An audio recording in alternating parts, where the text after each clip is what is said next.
Hello, good morning friends. आज मैं आपके लिए लेके आया हूँ फ्यूचर का टॉपिक। ठीक है, अब तक हमने प्रेजेंट का टॉपिक किया था, पास्ट का टॉपिक किया था और आज हम करने जा रहे हैं पास्ट का टॉपिक, सॉरी फ्यूचर का टॉपिक।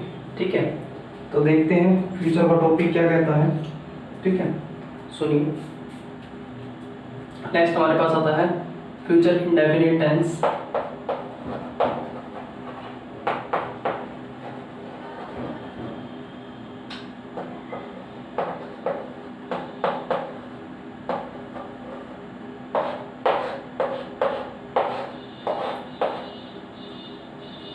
पहला आता है future indefinite tense. Future indefinite tense क्या होता है?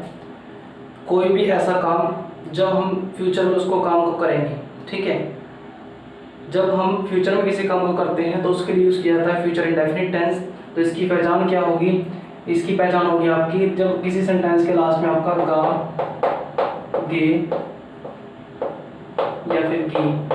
ठीक है, वह गाना गाएगा, गाना गाएगी या फिर वो गाएंगे।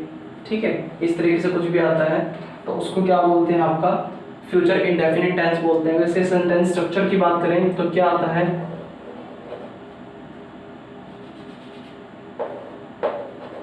Subject plus will shall plus verb की फर्स्ट फॉर्म प्लस ऑब्जेक्ट। सुनिए बात को, विल और शैल कहाँ कहाँ आता है? शैल कहाँ आता है और वही कहाँ आता है? सॉरी, विल कहाँ आता है? आई वही के साथ तो शैल आता है, बाकी जितने भी आपके वर्ड्स बचते हैं अदर वर्ड्स, ठीक है, उन सब के साथ आपका विल आता है। He, she, it, name, singular, you, they, plural, कुछ भी हो सभी के साथ विल आता है, लेकिन आई वही के साथ शैल आता है। ये चीज़ आपको स्कूल में अब तक पढ़ाई जाती है। ठीक है, छोटे से लेकर बड़े लेवल तक, आपकी +2 तक, जबकि ये चीज़ बताई जाती है आपको कि भाई आई वही के साथ शैल, बाकी सब के साथ विल आता है। लेकिन एक बात और ध्यान दीजिए, अगर जहाँ पे आई हुई है, ठीक है, तो वहाँ पे विल का भी यूज हो सकता है क्या? नहीं, बिल्कुल हो सकता है। आई हुई के साथ शैल का भी यूज हो सकता है, विल का भी यूज हो सकता है। ठीक है, वो कंडीशन है, वो कंडीशन क्या है? आई हुई वाले सेंटेंसेस में अगर आप क्वेश्चन पूछ रहे हैं, ठीक है, आई या हुई से अगर आप कोई क्वेश्चनिंग कर रहे हैं, किसी से कोई क्वेश्चन पूछा जा रहा है आई हुई से, तो वहां पे आप शैल का यूज करेंगे। बाकी आपने आंसर आई हुई को दिया या आई हुई में आंसर दिया आपने, ठीक है, तो उसमें आप विल लगा सकते हैं। विल लगाओ, शैल लगाओ, डजंट मैटर, कोई फर्क नहीं पड़ता। लेकिन एक बात का क्या रखना है, आई हुई के क्वेश्चन वालों में, ठीक है, आई हुई से अगर क्वेश्चन पूछते हैं तो शैल का यूज करना कंपलसरी है। आई हुई से क्वेश्चन वालों में शैल आएगा, बाकी सभी के साथ आप विल लगा सकते हैं। ठीक है, देखिए जैसे कोई एग्जांपल देखते हैं।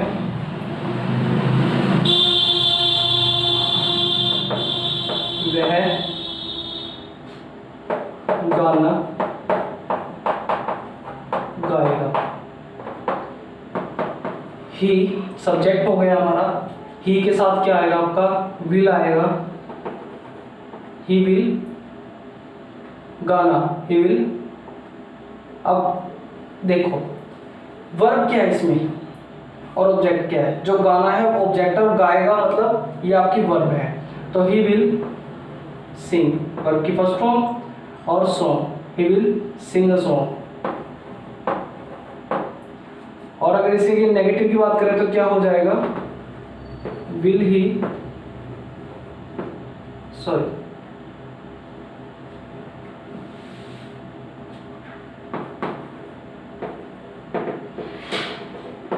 he will not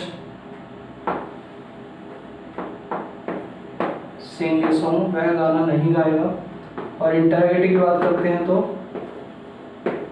will he sing a song। और नेगेटिव इंटरोगेटिव की बात करें,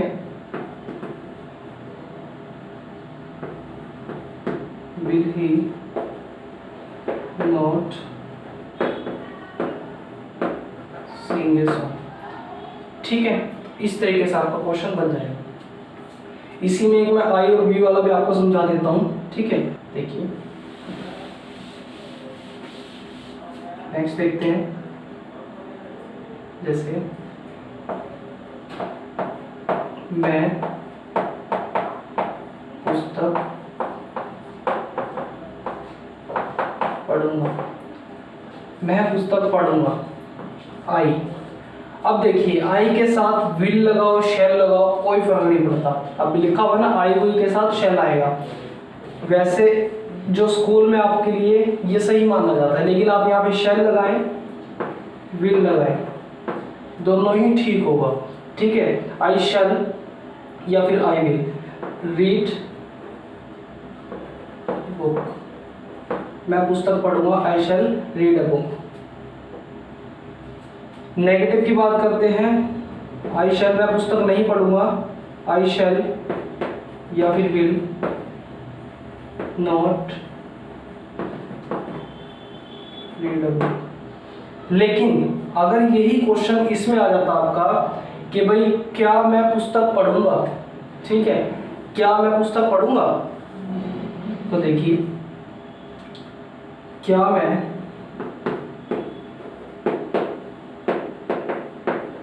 पुस्तक पढ़ूंगा, तो इस केस में क्या होगा, आई है तो आई के साथ ऑलवेज बी यूज शैल, हमेशा शैल का यूज किया जाएगा। ठीक है, आई शैल आई रीड अ बुक, क्या मैं पुस्तक पढ़ूंगा, और शैल आई नॉट रीड अ बुक। दोबारा से सुनिए बात को, मैंने क्या बोला, आई हुई के साथ शैल, बाकी सभी के साथ विल। ठीक है, लेकिन आई हुई के साथ शैल कब लगाना है आपने, जो आपके क्वेश्चनिंग वाले सेंटेंसेस होंगे, ठीक है, क्वेश्चन वाले सेंटेंसेस होंगे, क्या वाले, ठीक है, उन सेंटेंसेस में आपने आई और वी अगर आ रहा है, आई या फिर हुई आता है तो शैल का यूज करना है। अगर आई हुई नहीं आता तो आप चाहे शैल का यूज करें चाहे आप विल का यूज करें, कोई फर्क नहीं पड़ता। ठीक है, लेकिन मेन फर्क पड़ता है क्वेश्चनिंग वालों में। ठीक है, चलिए आगे देखते हैं।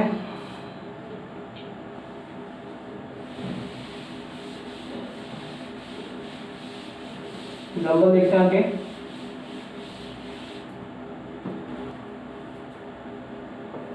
हम पेड़ पर चढ़ रहे होंगे, चढ़ेंगे, हम पेड़ पर चढ़ेंगे, हम पेड़ पर चढ़ेंगे।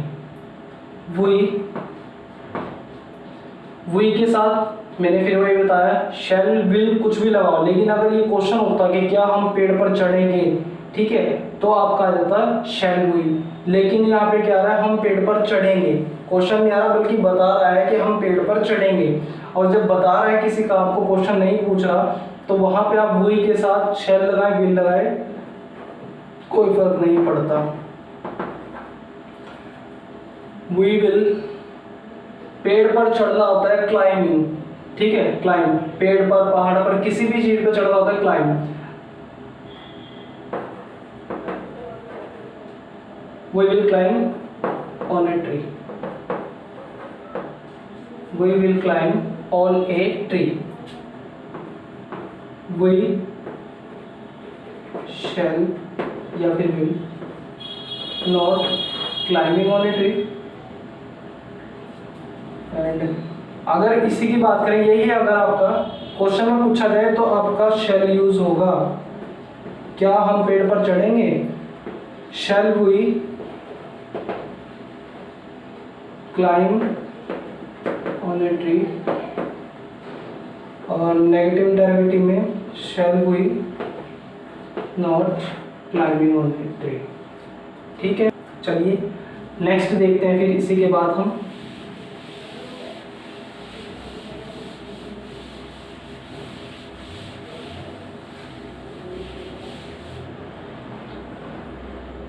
नेक्स्ट आता है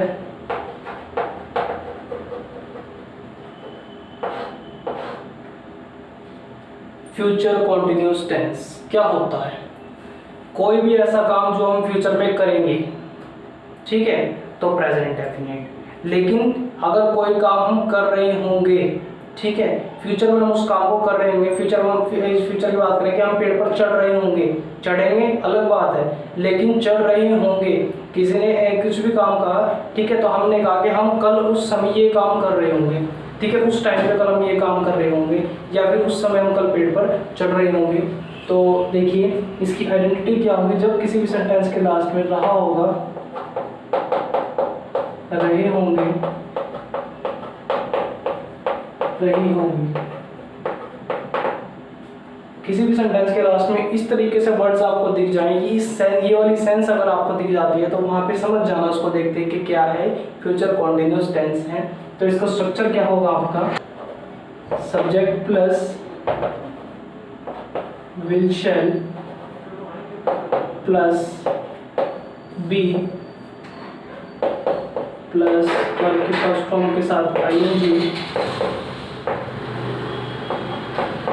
plus object. Subject plus will shall plus be plus verb की first form plus ING plus object, ठीक है, ये आपका सेंटेंस स्ट्रक्चर हो जाएगा। इसी में अगर हम बात करूँ, विल शैल आपको बता ही दिया, ठीक है, एक एग्जांपल भी देख लेते हैं इसी के साथ। जैसे पिछला एग्जांपल मैंने बताया आपको कि हम पेड़ पर चढ़ रहे होंगे, चढ़ेंगे, तो इसी को बनाते हैं, हम पेड़ पर चढ़ रहे होंगे,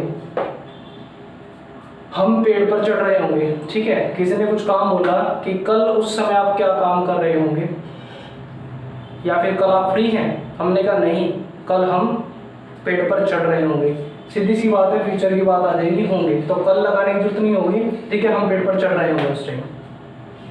तो वही के साथ मैंने आपको बताया, विल लगाइए, शैल लगाइए, कोई फर्क नहीं पड़ता, वही विल बी। अब चढ़ना होता है क्लाइंब, आईएनजी लग जाएगा तो क्लाइंबिंग ऑन ए ट्री।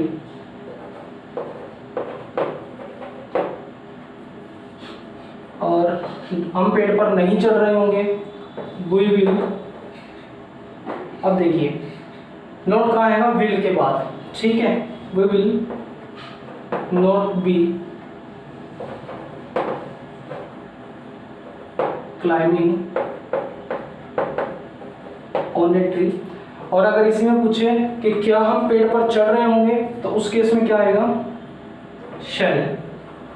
आपने यहाँ विल यूज किया, शैल यूज किया, कोई मैटर नहीं करता, लेकिन यहाँ पे मैटर करता है, क्योंकि यहाँ क्वेश्चन पूछ रहे हैं कि क्या हम पेड़ पर चढ़ रहे होंगे, तो शैल वी, आई और वी के साथ क्वेश्चन वाले सेंटेंसेस में हमेशा क्या यूज किया जाएगा, शैल यूज किया जाएगा। तो शैल वी बी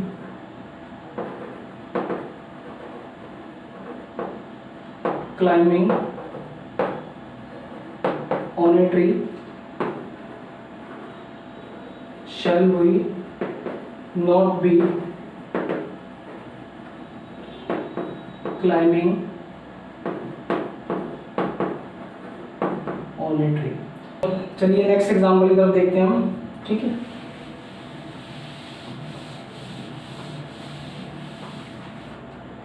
देखते हैं जैसे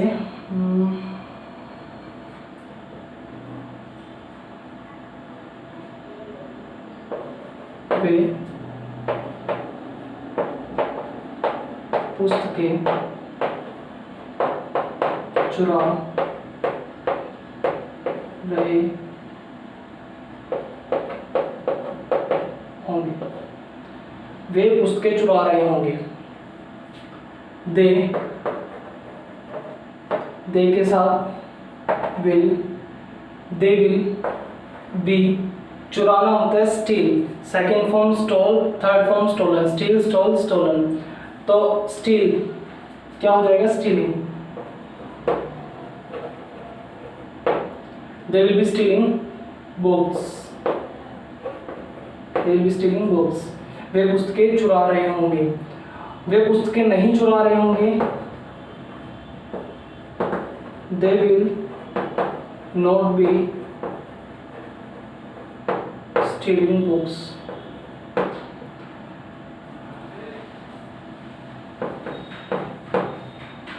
और क्या वे पुस्तकें चुरा रहे होंगे? Will they B stealing books? और क्या वे पुस्तकें नहीं चुरा रहे होंगे? Will they not be stealing books? ठीक है, मेरे ख्याल से सभी को क्लियर हो गया होगा कि हमारा फ्यूचर कॉन्टिन्यूअस टेंस क्या होता है। ठीक है, एक नेक्स्ट भी देख लेते हैं। ठीक है, इजी है, कोई मुश्किल। फ्यूचर का जो कंसेप्ट हमारा बहुत इजी है, मुश्किल कंसेप्ट नहीं है। ठीक है, और ज़्यादा वाइड एरिया भी नहीं होता इसका फ्यूचर का। ठीक है, ज़्यादातर जो आपके सेंटेंसेस होते हैं डेली लाइफ में बोलने वाले भी वो आपके प्रेजेंट और पास्ट से जुड़े होते हैं। फ्यूचर से रिलेटेड सेंटेंसेस बहुत कम होते हैं, इसलिए जो हमारा यूज़ होता है ना फ्यूचर सेंटेंसेस का, उनको बहुत कम यूज़ किया जाता है डेली लाइफ में। वो ज़्यादातर जो सेंटेंस का यूज़ किया जाता है वो पास्ट और प्रेजेंट से रिलेटेड होते हैं, और उन्हीं की प्रैक्टिस जितनी ज़्यादा हो सके उतनी ज़्यादा प्रैक्टिस कीजिएगा। प्रैक्टिस इनकी भी करनी है, लेकिन जो आपको इंग्लिश बोलने में हेल्पफुल रहेंगे वो प्रेजेंट और पास्ट के वर्ड्स, प्रेजेंट और पास्ट से रिलेटेड जो सेंटेंसेस बनाओगे वही आपके हेल्पफुल होंगे। ठीक है, फ्यूचर इंग्लिश बोलने में इतना हेल्पफुल नहीं करता, क्योंकि फ्यूचर जो वर्ड्स हैं वो हमारी इंग्लिश में हेल्पफुल नहीं है। ठीक है, कि भाई ना तो हम फ्यूचर का किसी लाइन में यूज़ करते हैं, हम डेली लाइफ में बोलते हैं कि कहाँ जा रहा है भाई, क्या काम कर रहा है, या कहाँ जाएगा, या फिर कहाँ गया था वो कल। ऐसा तो नहीं बोलते कि कहाँ जा रहा होगा भाई कल। मतलब फ्यूचर के बारे में इतना कुछ नहीं कोई पूछता, लेकिन जो नॉर्मल कन्वर्सेशन होती है हमारी वो ज़्यादा प्रेजेंट और पास्ट से रिलेटेड बातों में की जाती है, फ्यूचर से रिलेटेड बातों में नहीं की जाती। चलिए आगे देखते हैं, इसी में कुछ एग्जांपल्स और देख लेते हैं, एक दो एग्जांपल्स और। ठीक है, जैसे देखते हैं जैसे लॉकडाउन, चलो लॉकडाउन के ऊपर लेते हैं। लॉकडाउन में क्या है, आजकल सभी की दुकानें बंद है। ठीक है, तो अगर लॉकडाउन खुलने के बाद किसी से बंदे से पूछा जाए कि भाई लॉकडाउन खुलने के बाद तक कल तुम इस समय क्या कर रहे होंगे, भाई मैं अपनी दुकान पर जा रहा हूँ, जो नॉर्मल अपनी शॉप वाला बंदा है वो क्या बोलेगा कि मैं तो अपनी दुकान पर जा रहा हूँ, या फिर हम अपनी दुकान पर जा रहे होंगे। तो चलिए देखते हैं, हम दुकान पर जा रहे होंगे। ठीक है, वी विल या शैल कुछ भी यूज करो। वी शैल बी दुकान पर जाना। ठीक है, जाना होता है गोइंग, और आईएनजी लगता है गोइंग। ठीक है, going to the shop, going to shop, हम दुकान पर जा रहे होंगे। ठीक है, गोइंग टू शॉप। उसके बाद आगे चलते हैं, we shall be going to the shop. ठीक है, एंड वी शैल बी, देखिए we shall not be going to the shop. Question पूछते हैं, क्या हम दुकान पर जा रहे होंगे? भाई क्या कल हम दुकान पर जा रहे होंगे? लॉकडाउन खुलेगा तो चले जाएंगे, लॉकडाउन नहीं खुलेगा तो घर पे रहेंगे। ठीक है, शॉप वाला बंदा तो यही रहेगा। तो shall we be going to the shop,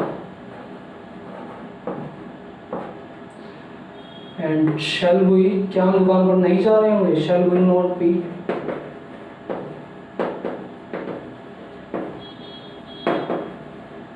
going to the shop.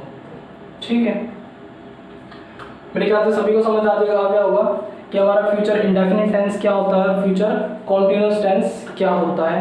ठीक है, इसके बाद आपका बचेगा फ्यूचर परफेक्ट टेंस और फ्यूचर परफेक्ट कॉन्टिन्यूअस टेंस, उसको कल हम आगे कंटिन्यू करेंगे। फिलहाल आज तक में हमने क्या पढ़ा, फ्यूचर इंडेफिनिट टेंस और फ्यूचर कॉन्टिन्यूअस टेंस। ठीक है, थैंक यू सो मच। और जितनी ज़्यादा से ज़्यादा हो सके प्रैक्टिस करनी है आपने। ठीक है, बिना प्रैक्टिस के आप जो है इन सेंटेंसेस को नहीं सीख पाएंगे। आपने कर लिया, कॉपी बना के रख दी, ठीक है, और भूल गए, लेकिन सीखने का फ़ायदा तब होगा जब आप उसको अपनी डेली लाइफ में एप्लीकेबल करो। ठीक है, जब अपनी डेली लाइफ में अप्लाई करोगे उसको तो उससे क्या होगा, आप उन सेंटेंसेस की क्या करोगे, प्रैक्टिस भी हो जाएगी और आप इंग्लिश भी बोलना सीखेंगे। ठीक है, बारी बारी ये कह रहा हूँ, प्रैक्टिस करिए। ठीक है, बोलते हैं ना practice makes a man perfect. जो बारी बारी अध्ययन करना है उससे क्या होता है कि जो आदमी होता है वो अपना परफेक्ट बनता है। ठीक है, तो practice makes a man perfect. चलिए, थैंक यू सो मच, आज के लिए यहीं तक ही। ठीक है, बाकी कल कंटिन्यू करेंगे।